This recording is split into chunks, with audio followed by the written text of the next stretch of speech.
Leinster looking to counter here. Sean O'Brien, well, if there's one player who can take a hit from Courtney Laws and stand and see it off and bounce off. Raised thanks to the accurate free-taking of John Doyle. 2 points between the teams.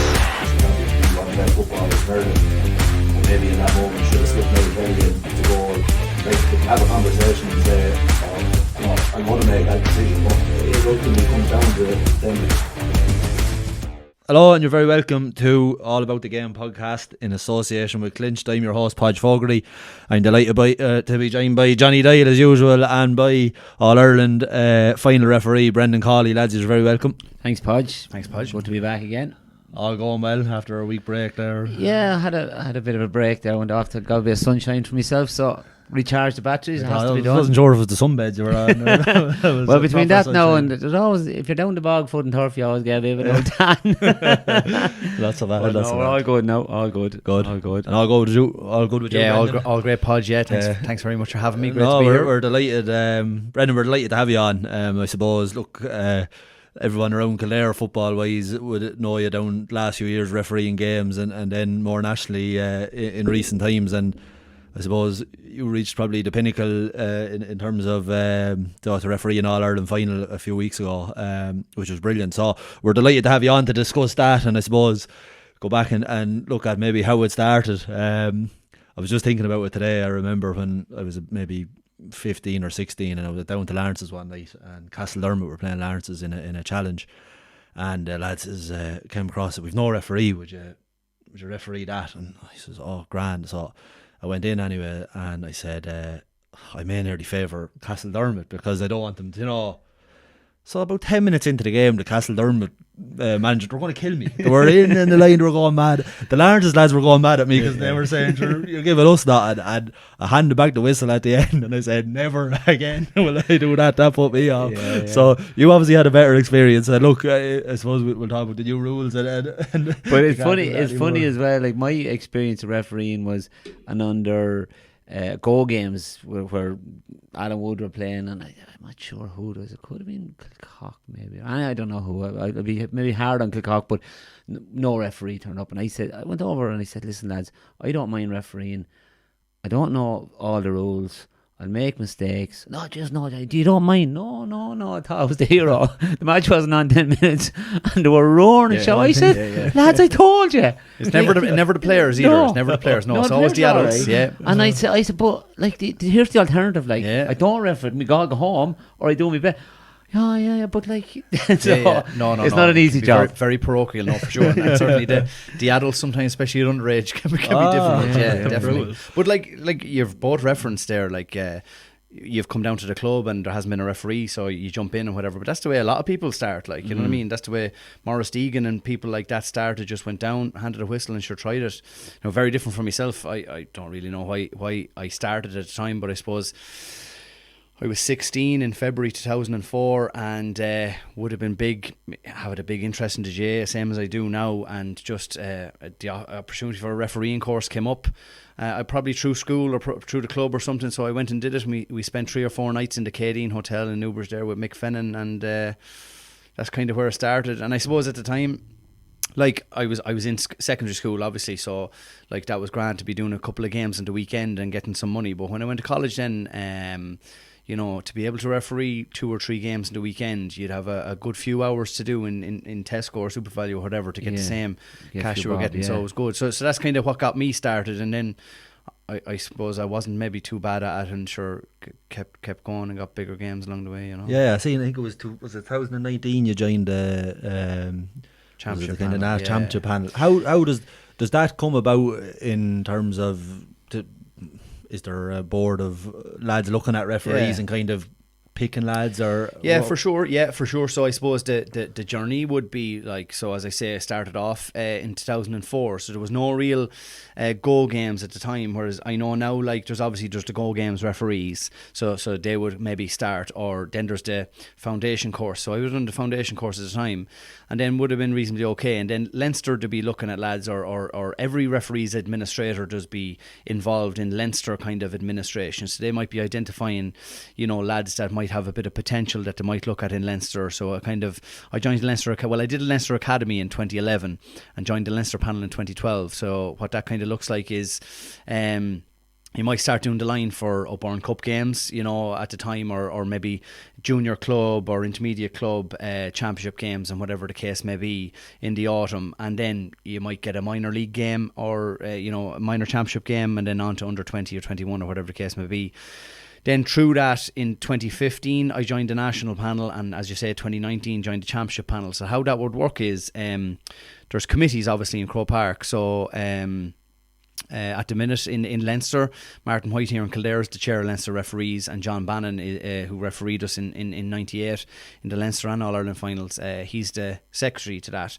So they kind of would be looking at lads in Leinster, looking after the Leinster crew. And then at national, there's a referee development committee, so they would be mentoring and kind of looking at all referees and referee improvement and putting in structures and standards there. And then there's a 3-man committee that is appointed by the president every 3 years, and they're the appointments committee, and then they would be appointing referees to games. So there's a lot going on. There's a lot going on, yeah, for sure. Yeah. But there's a lot of really good people involved in refereeing at many different levels. So that's kind of, you know, their outlet as well. Maybe when they're not refereeing anymore, some of them are still refereeing, but then they go into administration, no different to club coaching or club administration, you know. Yeah. And was it something, I suppose, when you started out that you went, I enjoy this? Maybe I think I'm not too bad at it. Yeah. Like, when did it ever maybe come into your head that, geez, I would love to referee at county level, you know? Or is it just kind of a stepping stone and go, well, got to the next stage, sure, see where it goes? No, for sure. There's aspects to all of those things to it. Like, you know what I mean, I'd be very ambitious in kind of all aspects of my life, but very competitive as well, you know what I mean. So if I'm doing something, I like to do it right, and then you get a bit of competitive edge. Now, you know, refereeing is not for everybody. You know, I would always kind of promote people to try it, like, you know, and you might be good at it, and then, you know, if you are good at it, then we can work on lots of different things. But for myself, I suppose, look, it was big into the GA, enjoy all aspects of the GA, have been involved in nearly all aspects of the GA, and the refereeing, I kind of liked it, you know, enjoyed it, and then realised I wasn't too bad at it maybe, and other people were mentoring me and supporting me, and, you know, was lucky enough, you know, Pierce Freeney from my own club, he was involved with Leinster at the time, as I say, Martin White, and Mick Fennan and other people like that would have supported me, and, you know, maybe identified areas of improvement and whatever. And I liked it, enjoyed it, and then once you're put onto the kind of the provincial panel and you're getting involved with bigger referees, you know, I was doing the line for Maurice Deegan and Damien Brazel and Eddie Kinsella and these boys, you're kind of getting an insight into intercounty football, refereeing, officiating it, and, like, sure, you know, for me, it's an outlet that very few people actually get to do, you know, whether it's just in Kildare or provincially or nationally, you know. Yeah, and I suppose even probably to get the mindset of, like, those referees, like, I suppose as a footballer sometimes, you know, if you come home, you'd be annoyed with yourself if you have a bad game. It's probably like, no, like, I'm sure referees critique themselves after that. Maybe sometimes you go, maybe did I get one or two decisions wrong today? Like, I'm sure learning from those, like, no one's perfect.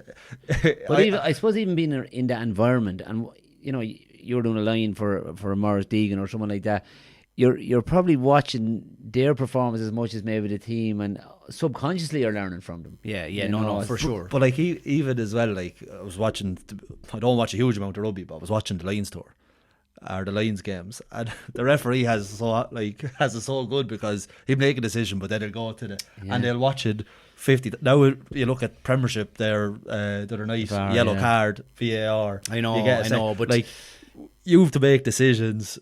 Is it a penalty or not? And, like, it's actually even something I was wondering. Say if you made in a big game and you have to make a decision, would you look back at half time? You know, would you go in and say, would you look at it and go, oh yeah, I got that right? Like, it happens in a split second, and then we all watch it in slow motion, and it's like 3 or 4 times. I don't know, what was it?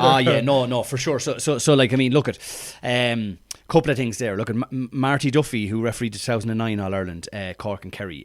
You know, he would have been on the panel maybe, you know, when I was in the room. So he would have been a senior national referee when I just joined, you know. And he actually became, you know, on the committees after that, the appointments committees and referee development. But he would always say, you know, you have to live or die by your own decisions, you know. So when you're talking about rugby and them having it handy, or soccer. Now, I watch very little soccer, but, like, I mean, it's gone completely the other way, where they've no autonomy to make decisions, and VAR looks at a decision within an inch of its life, and you're kind of going, how would you ever even decide off that? You couldn't. So there has to be a bit of human instinct in it, like, and look at 99 times out of 100, I would be very comfortable with the decisions I make. Certainly, there would be ones you look back on and you'd go, I'd like to do it differently. But no, to answer your question, Podge, definitely not at half time or even a full time. Like, I do talk to my peers, you know, the likes of David Goff and Sean Hurson on a Monday morning, but I would say to both of them, I'm not talking about it on a Monday evening. I'd a mentor there, or on a Sunday evening. But I'd a mentor there in Damien Brazel. You know, I wouldn't talk about it on a Sunday evening because that's not the time to look back on these things. You look at it coldly, you review the video, and then you identify the areas of learning or whatever. But definitely not half time. No. If there was a big penalty call or anything like that, you know, no, you just have to live or die by it. That's what we did. You can. And your reference, Podge, and Johnny's been there yourselves, boys. You know, you could score 1-5 and you might miss one or two and nothing to be said. But like, you know, for a referee, like, you know, you could be going really well. And I was nearly comparing it to the goalkeeper. Like, keeper lets one in through his hands, and it's all that's talked about. But as you said, especially in a tight game, you could play the perfect game. Yeah, it's a content. You could be Armagh and you're going, it's a free in all day long, and you're Kerry and they're going mental. Like, it is. It's such a, and then it can become a talking point. But I suppose you have to just accept that that's part of. For sure. You know, like we talked about there, we'd see an incident on telly, and even after watching it in slow motion 2 or 3 times, I'd still be unsure whether it was a free or not. So you have to, and then maybe the angle, if you were a foot that way, you might see it better than. Agreed. Do you know? So there is a human side to it as well. There's a lot of human side to it, And I mean, look at look, you can slow it down to within an inch of its life, and with social media, whatever about the main show or evening shows, social media has it within seconds, slowed to within an inch of its life, and you have a lot of alternate camera angles now that you can see. Or someone has a phone here. There was a brilliant one, the All-Ireland final of the 2-point shot just before half time, where Brendan Cawley and David Clifford were wandering up the sideline. But you know, that's a view that no one else will ever get, but it was out there. So look, that's all well and good, but you just have to, as I say, live or die by your own decisions. But modern refereeing and elite refereeing is a lot about being in a good position rather than having to be up and down, or in and out, in and out. If you're in a good position to be able to view these things, you know, you have a good chance of it. And then of course, you know, proximity to the decision helps if you have a big call to make. And you mentioned it there as well. Like, there's a huge area now, even with playing and the pressure on players with social media and that. How do you find that, since like that obviously that wouldn't have been there as much, we'd say. Are you on Twitter? That's what I was going to ask. I am on Twitter because I used to find it fantastic for information and real time information, and especially the club stuff. I mean, the club stuff is brilliant at the weekend there, where you could have an array of games going on at one time, and you're trying to keep on track of things. So that's fantastic for that, or getting generic information. But it has kind of moved away from that. The biggest issue now is people actively going out to criticise a referee, where someone is doing the best they can. It might be going reasonably well, but one thing maybe hasn't gone so well for them, and Twitter just goes against you. And I've had it this year, very early this year, where maybe a game was in the balance or whatever, and sure, Twitter just took a set. And Brendan, do you try to completely just switch off from that? Because like, we're all human, you know, and it can get to you. It can, sure. Do you just say, listen, for the next few days now, I'm not going near it? Or? And look, I would have learnt from a game back in 2017. I definitely believe that I'm not the referee I am today without making mistakes along the way. And experience is the name given to mistakes. And what you have to do is you have to look at it, learn from it, and say you're never going to make that mistake again. And that's the value in the learning. You know, if you're consistently making those mistakes, you're not going to get there. But with regards to the social media, you have to remember that, you know, you don't know these people, and you can't let insignificant people annoy you, because the people who are close to you, or, you know, you surround yourself with the people who have an interest in it, they'll tell you straight. Yeah. Not necessarily whether you got it right or wrong, but you'll tease out why maybe you didn't look at it this way or that way. And like, we can still come to a decision and say, you know, the three of us might come to three different viewpoints on it. But at the end of the day, whatever the referee decides, we just have to go with that. And we do our absolute best to do that. With regards to social media and everything else, I would go off the phone, you know, the day or two before a match. Even the WhatsApp, I'd go off to WhatsApp so that there wouldn't be stuff coming to me that I don't even go looking for. Yeah. And then, you know, I would be avoiding the Twitter on the Sunday evening, and you know, it'd be something else. But something else. But it's not only even myself. I do see it with a lot of different things where, you know, I know I've said this already, but people actively going after a referee because it's easy likes, it's easy comments, it's easy clickbait, you know, and they're just jumping on that decision, and then you know, so you just can't let that thing.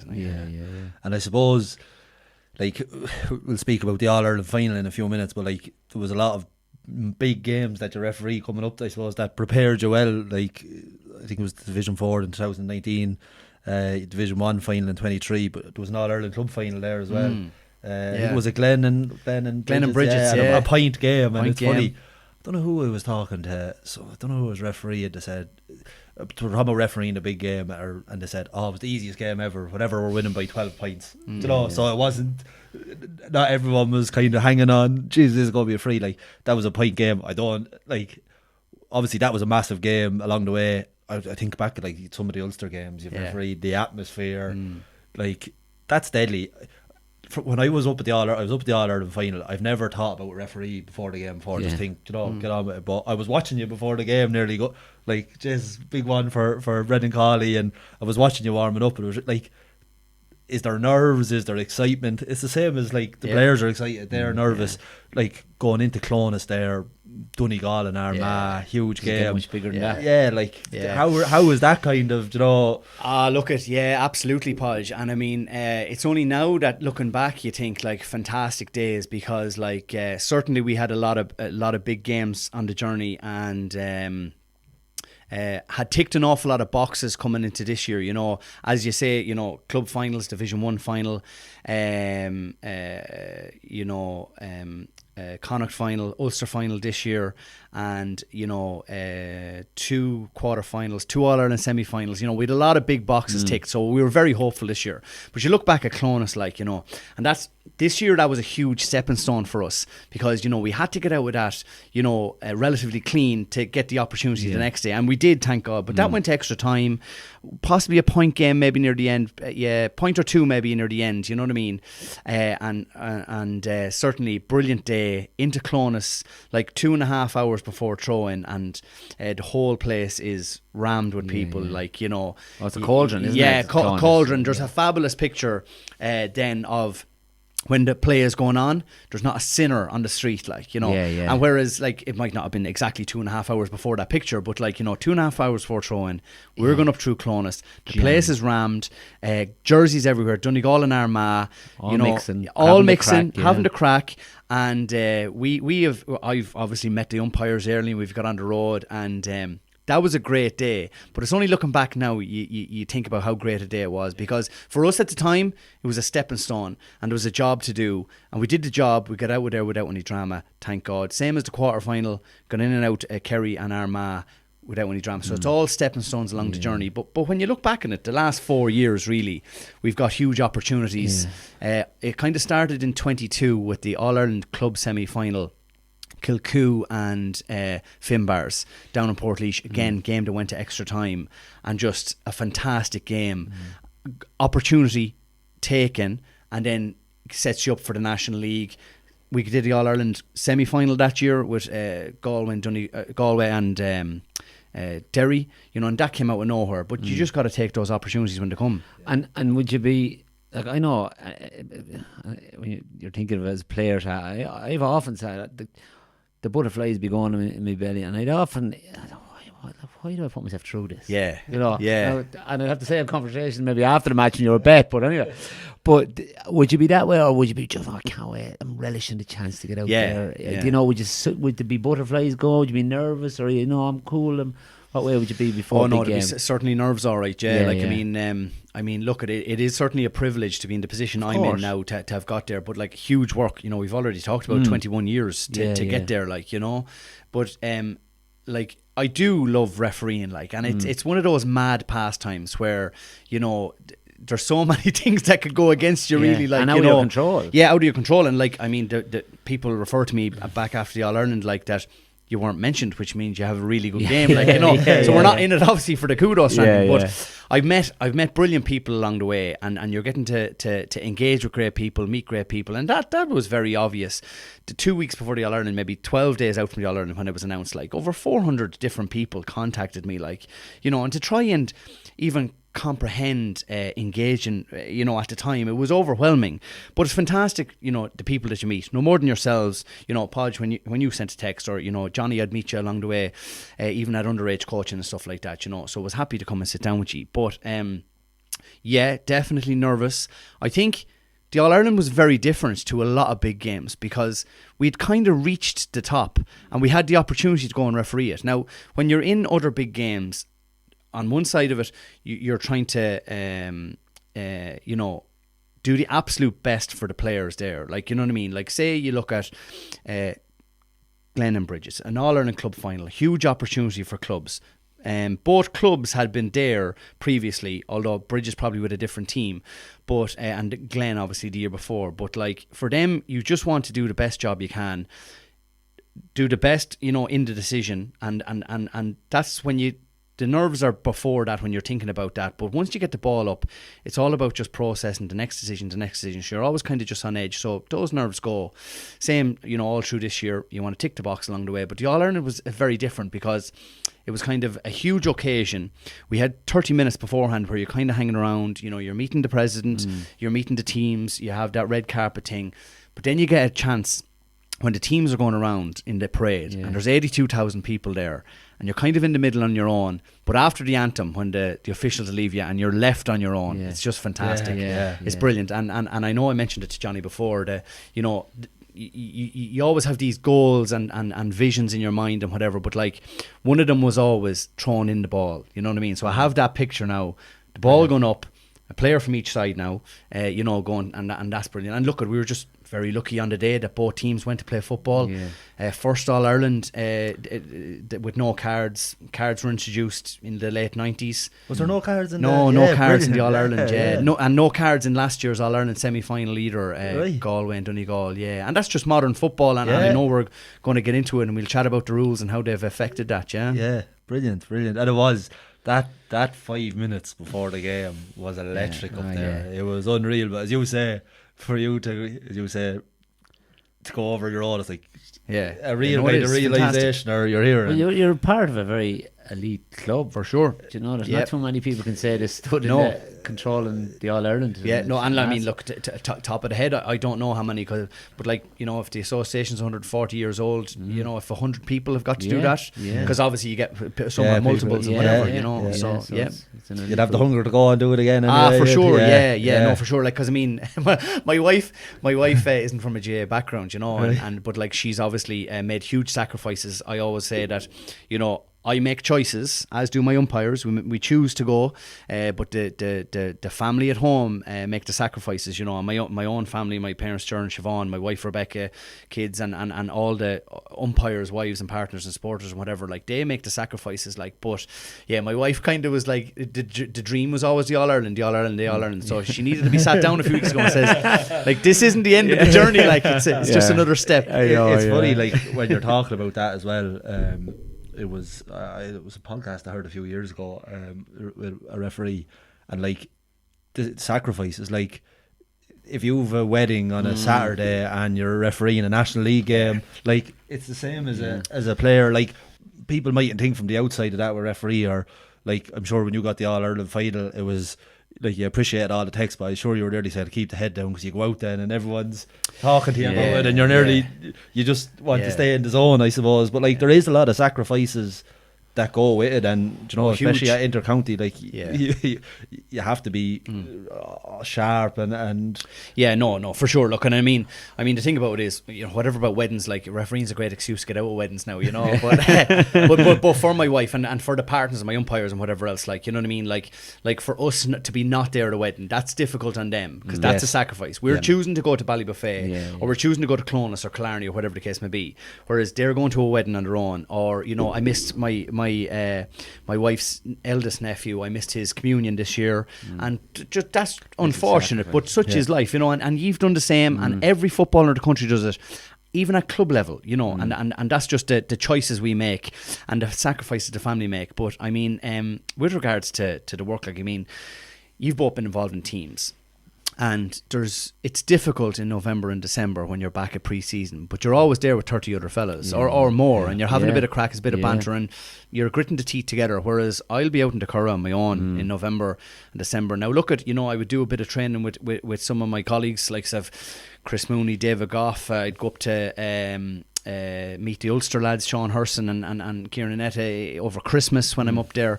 But like the rest of it is all individual, and the gym work, you know, my wife goes to the gym in the morning at 5:45 so she can be back so I can go at 7. You're in there on your own, you're getting the work done, so people don't see that. And I know, you know, it's no different to what anybody is doing or any of the inter-county footballers doing, but it's all a lot of it is lonely, and looking after the diet, and then not going on the stags, not going away with the lads on the weekends and whatever, and you know, that's difficult. And you feel the older you get, you're growing apart because you're not included and you're missing it, but such is life. But I suppose the flip side, and I would have always said to people, you know, like that as a player, the sacrifices or the choice you make. But there's only a small window to do that. And you can't, like, my time is done now, or if there's a stag next weekend, sure, I can go. I can go on holidays now. I can do all the things, but you know, you can't referee it when your window is gone. It's gone. So, you know, while no, for sure, it's great to be able to do that. It is great to be able to do it. You know, and as I said, it's a privilege.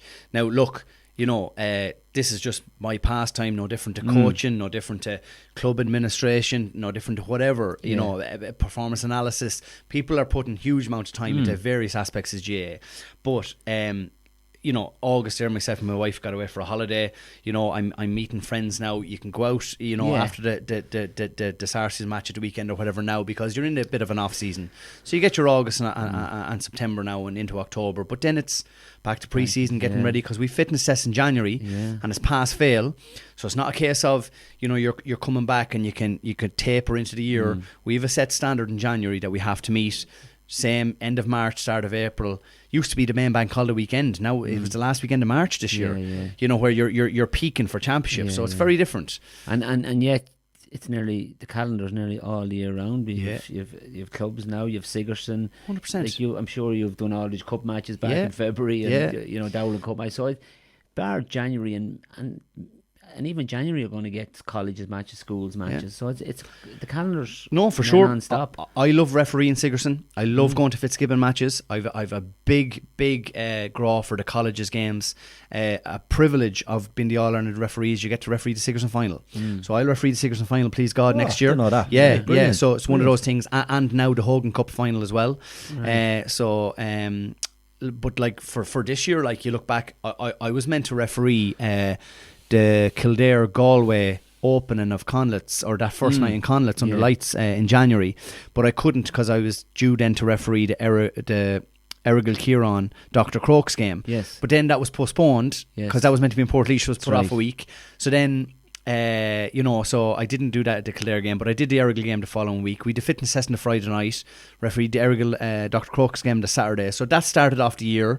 My brother got married in Australia last year, but he had his wedding party in the Philippines that weekend. I didn't go, you know, and that was difficult on the family, like, you know, his only brother, like, it is for sure. Now he's not into the GA, so he kind of planned it for the wrong time of year, like January's the wrong time of year. Whereas I got out to Australia to him in October, but again, that's just another one of the choices. Absolutely. But again, I was home to referee the Errigal Dr. Cross game, and that set us up for the year and got us going. And I suppose just on the All-Ireland final, I think did he travel up the day before, like, are you as well looked after, or you know, you're with your team. I'm sure there's a good old excitement. We actually had a challenge match with Clonmore. We played Nerney on the Saturday, and we were trying to get it earlier because Owen was going away. So there was I should have put it back because they beat us and he played well. He played well better than he's well. He's good. He was heading on. Was the whole 24 hours a real good experience? I'm sure even after it, like, I was even watching this before the game, like, you know, giving each other the clap, best of luck. Like, it's nice to have that team. Like you talk about, there is a lot of training on your own, but then when you're going into Clonus, that's your team. When you're going into Croke Park, like, there's probably immense pride with each other, and like you're all in it together. Was it enjoyable 24 hours in general? Yeah, well, look, I mean, the whole experience from start to finish was just fantastic. But like to go back to the team, like I'm extremely lucky with the umpires I have. Like I have 6 excellent umpires. I have, you know, Owen Fitz from Nerney, Johnny Farrell from Rotangan, Dave Cody and Lee Moore from Ballykelly, and then I have Henry Barrett from Kilcullen and Paddy Mack from Ellistown. And just unfortunately, the way our system works is, you know, whoever was last 4 on the flag, keep the slot, you know. So Paddy and Henry missed out, but they were part of the weekend for us. Certainly, like when you just go back to any game, like, sure, the value is getting in the car early on the Sunday morning or the Saturday. And our first league game was in Killarney, was actually Donegal and Kerry. And sure, it was brilliant. You get into the car, you meet the lads, the crack starts, you forget about home. As I say, I've the phone off anyways, you know what I mean? So whatever's going on at home is at home. We're having the crack, we're catching up. We've journey down, get breakfast on the way, in, do the game, have a bit of crack on the way back, and it's just brilliant. So that is really, really good. The team, and we have a team, no different to, you know, Kerry or Donegal have the team. With regards to the All-Ireland in itself, as I say, the whole experience was just brilliant from start to finish. You know, it was released on the Tuesday after the semi-final, and sure, like, everything just went mad. Like, the phone, whether it was WhatsApp, text, phone calls, Instagram, you know, everything, just people just started contacting, and it was overwhelming, but I did my best to engage with everyone, you know, and appreciate them reaching out. You know, there's a lot of logistics. I'd imagine that was a long 48 hours, like, you know, us chatting, just Brendan's not refereeing the semi-finals. He surely has a good chance to get in the final. Yeah. I'm sure that's what you're hoping. Then obviously semi-finals, but am I, or will there be someone else? Well, no, for sure. And I mean, look, usually the referee got a phone call on a Wednesday. That was the past. It used to be on a Wednesday night after the semis. So, but what kind of caused me a little bit of, I suppose, anxiety is the previous week, Liam Gordon, the hurling referee, got a phone call at lunchtime Monday. So now, fantastic for the referee, because you've no hanging around. You know, the semi-finalist Sunday night, you know, you're catching up on that or whatever, and next thing Monday, so Liam got a call, but I didn't get the call till about 6 o'clock on the Monday. So to be fair, it was a couple of hours there where you're thinking, oh, they've rang someone else, have they rang someone else, you know, and there's that. But no, look at, thankfully the call came, and as I said a couple of times, it's like planning a wedding in 12 days. So there's a lot of logistics to go in All-Ireland. As you'll know, tickets are a big part of it. Trying to get that sorted. We were very lucky the county board looked after us with suits and an outfit from Richie Whelan's. So getting over to Richie, picking out what we wanted, getting the umpires in to be fitted, all that. Joe Mallon was great. Sponsored us a van for Henry and Paddy to look after the gear for the weekend. And then that was grand. The first week was all about the logistics and engaging with people and whatever. And then the second week was just about, you know, focusing the mind. We were up in Abbottstown on the Thursday night. All officials, so all umpires, the 2 linesmen, a sideline official, and we've Hawkeye, and now we've a time official as well. So 10 of us were up there, focusing the mind, looking at clips, you know, doing a bit of performance analysis on our own performance, not the teams per se, but ourselves, and getting into positions and kick-outs and attack and play and stuff like that. And then, Saturday afternoon was meeting Castleknock Hotel. Owen was a bit delayed because he was playing for Nerney. Met in Castleknock and had a lovely, enjoyable dinner that evening with the whole team, the wives and partners of the team, my parents, Rebecca's parents, because it's important for them too to be included. You know, my own parents, Rebecca's parents, do a huge amount for us with our own 2 girls. Our children were there because my two girls are too young, so like we weren't bringing them into Crow Park on the Sunday. So my mother took one of them on the Sunday, and Rebecca's parents took the other, Jamie and Charlie, home. So that was grand. And then sure, Sunday morning was breakfast. We got mass. And after that, get tugged. Paddy and Henry headed on early with the gear, so they headed in with the, we'll call it, kit fan, and that took the pressure off us because there's an after-match meal afterwards as well, where all the women and partners need their dresses and all their kits. That all has to go in. We got the bus at 12:15 into Crow Park, and we were in Crow Park by 1 o'clock, and we had about an hour there where we were just hanging around, and then everything kicks in, and you wouldn't believe, like, time just slips through your fingers. Of course, yeah. You wouldn't believe it. It was 3 o'clock, and the people were like, we need to get out here because the toss has to be done at a certain time, and you have to go and meet the president and all that. Minute by minute is planned. Every single minute is planned to the absolute, nth degree, and but it was, as I say, it was absolutely fabulous from start to finish. Wouldn't change anything. I was mentioning it to Johnny previously. We approached the All-Ireland and the preparations of it and the planning as if we would only ever do one. Now, hopefully that may not be the case. And, we've got through it without any drama, thank God, like any game. So, we'll keep the head down and see where the next few years take us. But definitely we left no stone unturned. Yeah, and we really enjoyed it. Yeah, brilliant. And you did. Congratulations on it. You did a fantastic job. And, thank you. And I think everyone in Kildare was... there was a pride there in Kildare. Of course there was. You have, absolutely. One of your own. In the middle of the park, and it is one of those funny ones that you're probably not getting so much claps on the backs as nearly if no one's talking about you. Everyone says that, but it was brilliant, brilliantly refereed, and Kerry got the job done, and hopefully we'll see you again in the middle of the park. Well, we sort of hope we won't. Huh? Well, but Brian Flanagan in the crowd probably won't. 2028 by the sounds of things, 100 years. So they're on an upward curve. I don't know who might be a better chance. Brendan. Well, hopefully not. Worst, hopefully not. But to go back to that now, to be fair, the town of Newbridge, the club Sarsfields, and the whole county, and not just the county, people all Gaels all over the country, we're genuinely proud and delighted to see us get there. A lot of people had an insight into a lot of the work over the years, whether it's out and about training or refereeing in club games all across the county. I was out in Kilcullen on the following Wednesday night doing under 14 game. That's with back down. Back down to reality. It's probably it's part of it too. That was as difficult as Sunday was. You know what I mean? It's more difficult at times. Sometimes with the parents for sure. But sure, look, it's just great, and a couple of rounds of championship done in Kildare again, and look it's great. People, delighted for you, wishing you the best of luck after the fact, congratulating you, and then you get back to the club stuff, and there's lads in the stand last Saturday in Newbridge, and sure, back to the status quo, giving you a bit of grief, that's all good too. And I suppose a big topic this year has been the rule changes. There was a lot of changes happened fast, I suppose, and it was difficult for not difficult for everyone. It's definitely been of benefit, but especially for the referees to know.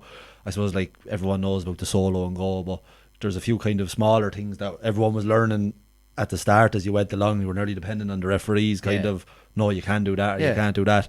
How have you found it? I suppose the obvious one is the kind of mouthing at referees thing and the respect. I'm sure. I think it's brilliant. I think just now people just have to shut up and get on with it, whether you like it or not, because referees don't change their mind. I'm sure. How have you found it overall? The rule changes in general. Yeah, look, I suppose with all change, there's challenges and opportunities with it. But certainly we have to embrace that change. Last year we did a huge amount of work with the FRC, obviously led by Jim Gavin, division from Jarlath Burns.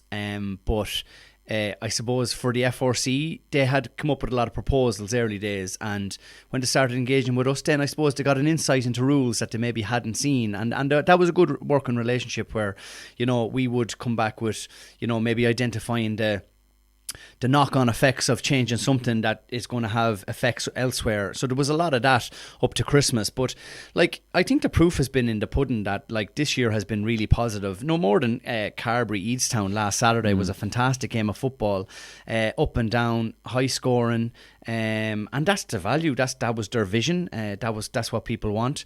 So the rules themselves, there has been a lot.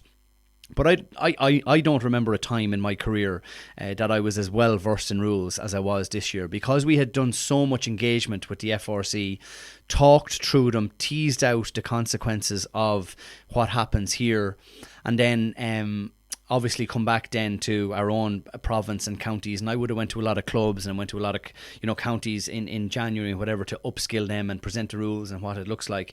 But that's the value in the conversation. Like I love it. Like, I love rules, obviously, and knowing them, but to be able to share that information and people get an insight into, oh right, okay, I see how that works. So certainly I think the All-Ireland series, no different to Louth and Meath competing in the Leinster final, Limerick and Kildare in the Tailteann Cup, and then the last 8 teams in the All-Ireland and whatever the case may be. It gives everyone an opportunity now. So there hasn't been as much maybe challenge as was perceived. Yeah. They've been seamless enough. Yeah, I think so. Like the big concern I would have had, and I'm sure it would have been something you would have heard as well, but was, this is great in Crow Park, or great in Clones, where you have 4 officials and you have what about a junior match on a Monday night? Yeah. Was going to be. Yeah, that was for very sure. But it has, like, there's been occasions, and I played plenty of junior league matches this year where whether it was us or got caught with the 2 up, and by the time the referee copped it, you'd someone back and they just have to play on because they didn't see it. Agreed.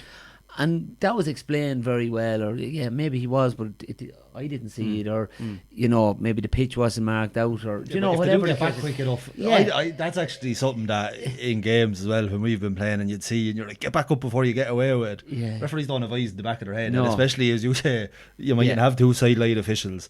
I don't think, it is one, but I don't think people have actually. No, it hasn't been as big a deal as I thought it was going to be at the time. And it shouldn't be, because it's one of those. If you get caught, you get caught, but.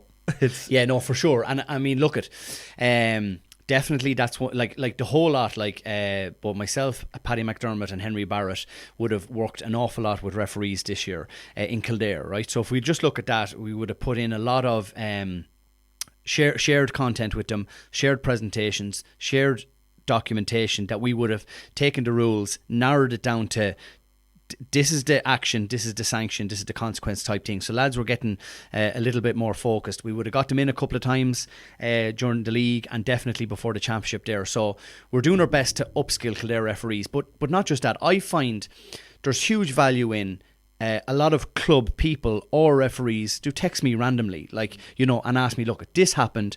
Was it right? Was it wrong? Or what should I have done? So, if anyone's doing that, they're willing to learn. They're looking to learn. And for referees especially, I would always say, it doesn't matter what you did. Ask me the question, and right or wrong, you'll know the next time what to do. Yeah. So with regards to the likes of the 4v3, it's completely out of the referee's hands. And that's the same for myself at intercounty level. That is devolved to the linesmen. And we have a good method of working that, who hangs back to watch that. And we would be supporting Kildare referees to do that. Now, for championship, we would have advised them to do the same. One hang back, one stay with the ball, and then alternate where possible. So obviously when you have those neutral linesmen, you get an opportunity to have that support. But no, 100% Johnny. At any match on a Monday night in the reserve leagues or at a senior league match, I'm sure both of you over the years might have got a dart off a corner back in a league game that a referee didn't see. Yeah. What can he do about it? It's the same as the 4v3. But Podge, you've referenced, the sideline policing it. The sideline are policing it. They're looking after their own. If they're getting a fella back and he hasn't interfered with play, I think that's the vision of the way the rule is now, and the new way of, they can go across, and as long as they're not interfering, to get back. So, but the sanction is so severe that if they are caught, you learn the hard way, for sure. And I suppose the solo goal is probably a hard one. Sometimes you'd be fouling the corner back and the team be getting a breather, and they'd say no more so that the referee maybe going, have a chance here now to get a breath, it's a foul and it's gone. Have you found, I'm sure some games are faster than others, but is it difficult? I'm sure there's times in games that you're after bursting a gut to get up one end. It's a turnover. It's nearly tap and go. Because when you kick it dead. No, I agreed 100%. There'd be times, and there was times last Saturday in Conlitz where a ball had dropped short or wouldn't go out of play, and you'd be dying for that just a bit of a breather, 30 seconds even. Or any chance of a sub or something. But on the flip side, the solo and go has been fantastic for referees because it gets lads out of trouble. So there's no contact. No stopping and arguing. There's no stopping it. Well, number one, there's no stopping and arguing. but there's no flashpoint, because whereas a lot of times in the past, you know, if there's a free and there's a lot of bodies around there could have been a flashpoint. Whereas now if a lad takes a steps out solo and go, he's gone. He can't be tackled for 4 steps. So they're all just chasing. So it's actually great to get it out of there. But then again, you go up to far into the field and you get as far as the new arc. And it kind of slows down a bit again, because it kind of, they're playing their percentages then. Yes. And because you have 11v11, you will get either an opportunity inside or they'll work a 2-point score. So you're kind of getting your breather up there. It's when it goes fast and it breaks down and it comes fast again. That's where you want, you know. You could get 4 or 5 of them in a row. Yeah, for sure. Or something. Yeah. Just on the, we're probably going back to on the, you know, we talked about the VAR or the TMO and rugby and stuff. Do you feel that there's an area there, Brendan, particularly for the big game? Like I would have seen in the past. Like, I think when the Hawkeyes come in, it just takes that. They're unsure. It takes that pressure off, and nobody ever argues with a referee once nil or tall goes up on the screen. Yeah. Do you know? And even now with the new rules, the hooter, no, that you should have played 3 minutes. You only played 2 minutes. I would feel that that's taking pressure off referees. Would you feel like you take poor Martin Sludden at that time in 2010, if someone had been in his ear and said, listen, or he made a sign, listen, yeah, no, that ball was actually thrown over, or whatever the case would be, it just takes all that pressure. Do you think there's an area, or do you prefer, no, I'm here to do it, I'll do the job? What, you know, is there a help there that could be needed, or do you think is... Yeah, look, Hawkeye has been a fantastic addition, definitely, if needed. You know, but... There's probably an element of how far does it go then. Is it every decision going, actually, Brendan, there, I think you were wrong there, or... Correct. Like, where do you stop it now? My gut would be absolutely not. I mean, it's an amateur organisation. Yeah. We are human. The players are human, and referees and the good referees have a feel for a game. They make decisions. We may get some wrong. I got some wrong in the All-Ireland final, and such is life. And I look back and going, oh, I should have blown that or shouldn't, and such is life. But you do your best to get the majority of them right. I think abdicating responsibility to someone else is not what we want to do. And I know there was a trial maybe of looking at it and whatever, but that's it. Like, where do you stop it? Like, I mean... for example, look, as I say, I haven't that big an insight into soccer, but like, that's gone. It's a laughing stock. Yeah. And rugby, they're using it as a crutch maybe a little bit. So but I suppose my point would be, if there was a controversy, and you don't know, the next big game could be just something that you don't. Would it be even if the referee called and said, listen, I'm actually not sure what happened here. Is there someone? You know, well, you see, I think the value now is that the fact that there is 10 of us now, 8 involved in the play, the FRC have introduced more powers for the linesmen, where they can engage more, and certainly, you know, both in Kildare and at the top level, I would use my support team there. We've already talked about my umpires. Like, I mean, I'm much more relaxed because I have them behind my back. Because if there's something going on, I'll be told about it. If someone's been held, I'll be told about it. But on square balls and stuff like that, you know, we could slow down video, and we often would, to review to within an inch of its life, and we still couldn't agree. Still couldn't agree. Was he in the square before the ball or not? Now, again, the new rule with the FRC that you have to be inside or outside the line for it to be, actually gives us a little bit more there, where a player has to have 2 feet inside the small square for it to actually be a square ball now, and stuff like that. So it helps a little bit. Now, look, we've seen, you know, recently the 2-point shots and 2-point scores awarded where it was actually 1-point shot. Stuff like that is difficult. Armada there recently. Well, look, at human nature been what it is, like, you know, but again, trying to empower the other officials to support us, and that's what we would be trying to do at the top level, and that would be my definite argument, that if we can get the support there, lads to watch your back, lads to cover the 4v3, you know, umpires to do their job, and everyone has a role and responsibility, and that's clear, I think that's good enough for us, because I mean, where do you stop? And then we've increased the speed of the games this year. The FRC want kickouts to be much quicker, to have that contest, and we stop it to go look at something that we've got right, you know. So it's a hard no for me, Johnny. But that's just the VAR in the soccer drives me nuts, because it doesn't matter what kind of goal it is. You nearly see a lad score from 25 yards, but it'll go back a few plays and it'll gone to a lad. And you see, the going back a few plays is the killer. Like, you know, a double hop that happened at the wing back, and there's been 8 passes for a score, and you're going, where do you go? You know, so we don't do that, obviously. But like, you know, we could, like, if someone has seen that, we could possibly, but you just don't go with that back that far. You're going against what you're trying to do and speed up the game. For sure. And then, like, with the VAR, like, you're looking at, I mean, fractions of millimeters for a shoulder, the top of the shoulder. That's not what it was. That's not what the offside's about. Like. No, exactly. And that's same as the 4v3. You know. Yeah, if a lad gets away with it, he gets away, and there is going to. But if he's cute enough to realise and get back over. Or he hasn't interfered with the play and he's just stepped out, you know. You know, and if a lad takes a 5th step and it's not blown, and you go back for it, you know. It's tricky. It is tricky. It's tricky. Absolutely. Brendan, thanks a million for coming in. I really enjoyed that. Thought it was great to get an insight, I suppose, into the experience of. I'm sure I've given maybe you guff along the way. You definitely have. I didn't know, but both of you definitely have. But you're 2 good referees now. So we've all the answers.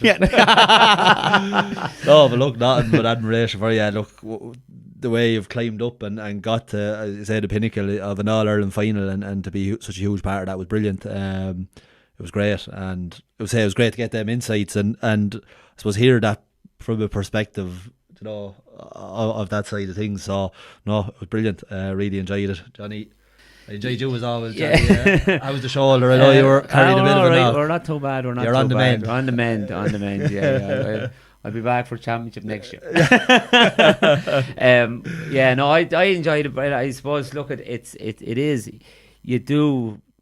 We say a referee's doing a good job if we don't talk about him, but yet there's an awful lot going on, and like we all get involved in the GA initially as parents bring us up the club, and you're involved in that environment, and you play for as long as you can, and then you see you try to maybe give something back, whether that's administration or coaching, but none of it happens without the referee. To be fair, like if we don't have people to officiate in our games, the games are over. And I say, no one worse than me would argue over this and that, and I'd like to think it wouldn't be too disrespectful, but because we're passionate about what we do, and but sometimes we do, and I obviously in my day to day I'd be looking for a referee for this match and that match, and like the phone, you just pick up the phone and there's some really brilliant referees in Kildare that just want to help. But it is great to see, your journey that we don't think of. We don't think of it. Just assume that the referee will turn up and everything will be grand and we'll all go home. Yeah. But it is a great insight. And I suppose it's a pathway for a young referee in Kildare. We've some really good young referees coming through. They say, well, look at, Brendan did it, Mick Monaghan did it before him, so there is that pathway. Role models, and it is important. It's important because it's important to have those role models, and it's important to try and get lads involved in it, and especially young lads as well who will be the next generation of provincial and national referees. As I said before this, Johnny, Joe McQuillan has retired this year, Derek O'Mahony, there's 2 good referees gone, Fergal Kelly and David Coldrick will be gone next year, so my time will come as well, and so the carousel has to keep turning. There's some really good club referees in Kildare now at the minute, a lot of good up and comers, but like the reality of it is refereeing is just a pastime, same as I've said already, administration, coaching, playing, whatever the case may be. We're human, we make mistakes, and such is life. Yeah, absolutely. Well, look, thanks for, as Podge says, thanks for coming in, and we'll be, as someone said about when we won the county final, and great teams win too, so hopefully I guess. No, for sure. Listen, and if Johnny's giving you any guff for our championship games, just never go for just influence. Trying to influence you, Just ask. Lads, thanks a million. This is All About the Game podcast in association with Clinched. You can download the podcast wherever you get your podcast. We'll be there. Lads, thanks a million. Thanks for having me, fellas.